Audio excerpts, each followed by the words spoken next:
দুনিয়ার সবচাইতে সহজ রেসিপি আজকে এয়ার ফ্রায়ারে ৩ টা ইনগ্রিডিয়েন্টস দিয়ে পুডিং করে দেখাবো ২০ মিনিটে। এটা হলো এভাকাডো মিল্ক, এটা হলো ঘন দুধ মানে ১ কাপকে আপনি ১/২ কাপ করতে পারবেন এরকম। তো আপনি ১ লিটার দুধকে ১/২ লিটার করে এটা বানাতে পারবেন। আর এটা হলো কনডেন্স মিল্ক। এটা তো সবখানেই পাওয়া যায় এভেইলেবল। তো এখান থেকে আমি ১/২ দিব আর ২ টা ডিম। তো এখন আমি ক্যারামেলটা রেডি করতেছি। তো ক্যারামেল তো আমরা সবাই রেডি করতে জানি, তাই না? তো ক্যারামেল আমি রেডি করে একটা মানে গ্লাসের একটা জারে নিয়ে নিছি যেটা আমি এয়ার ফ্রায়ারে দিতে পারবো। তো ক্যারামেলটা আসলে আমার কম পড়ে গেছে। আপনারা পরিমাণ একটু বাড়িয়ে কমিয়ে দিবেন। কিন্তু স্বাদ কিন্তু এদিক-সেদিক হবে না।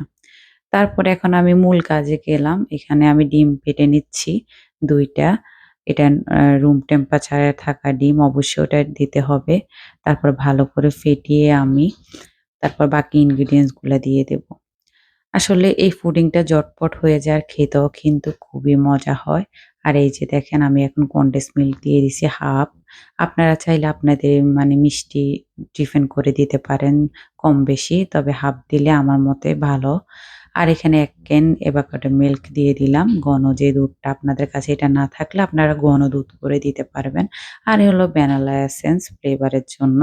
এটা না দিলেও কিন্তু কোনো অসুবিধা নাই। যারা ডিমের গন্ধ একদম সহ্য করতে পারেন না, তাদের জন্য এটা কিন্তু দেওয়া ভালো। তারপরে আমি একটা ছাঁকনি দিয়ে ভালো করে ছেঁকে নিলাম সবকিছু। মানে এটা ছেঁকে নেওয়া কিন্তু খুবই ভালো। তাহলে পুডিংটা খুবই স্মুথ আসে আর দেখতেও সুন্দর লাগে। এই যে দেখেন কতগুলা ময়লা বের হইছে। তো এখন আমি এয়ার ফ্রায়ারে দিয়ে দিব। একদম সরাসরি এয়ার ফ্রায়ারে আমি দিয়ে দিতেছি। আসলে এটা খুবই সহজ মানে ২০ মিনিট আপনার হয়ে যাবে।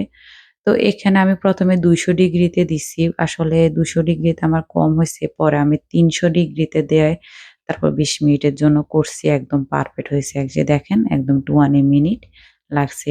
মানে বেশিও লাগেনি, কমও লাগেনি। পরে আমি একটু মানে ইয়ে করে দেখছি যে আসলে ভিতরে কি হইছে কিনা দেখি না পারফেক্ট হয়ে গেছে। তো মানে হওয়ার পরে আমি প্রায় ১-১.৫ ঘন্টা ফ্রিজে রেখে দিছি। তারপর এখন আমি কাট করব। মানে আমি তো ১ম এ ভাবছিলাম জানি কেমন হবে। পরে দেখি না খুবই সুন্দর হইছে। আপনার যখন মেহমান আসবে আপনি ঝটপট এটা ডিজার্ট হিসাবে করে দিতে পারবেন। খুবই ইজি আর খুবই মজা হয়। আর আমার কাছে এটা সবচাইতে সহজ পদ্ধতি লেগেছে। আর এই যে দেখেন একদম পুরাটা অনেক ভালো আসছে।